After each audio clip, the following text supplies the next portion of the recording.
ज्येष्ठ गायिका आशा भोसले यांचे काल निधन झाले.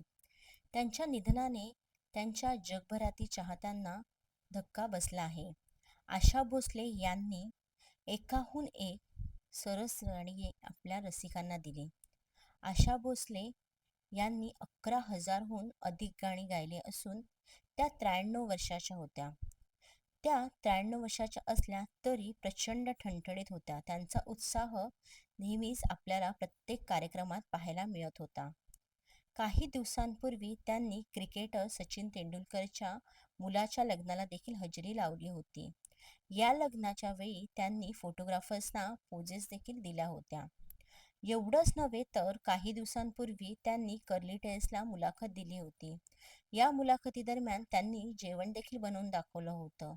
त्यांचा हा सगळा उत्साह पाहता त्या प्रचंड ठणठणीत असल्याचे आपल्याला दिसून आले होते.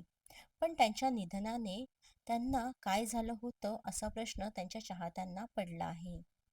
गेल्या काही महिन्यांपासून त्यांच्या आजारपणाच्या तक्रारी वाढल्या होत्या आणि त्यातच त्यांना छाती संसर्ग झाल्यामुळे त्यांना रुग्णालयात दाखल करण्यात आलं होतं आणि यातच त्यांचे एक एक अवयव निकामी पडायला लागले आणि त्यांची प्राणज्योत मालवली.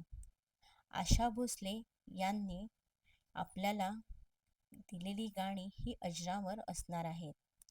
आशा भोसले यांना पी स्क्वेअर परिवारातर्फे श्रद्धांजली.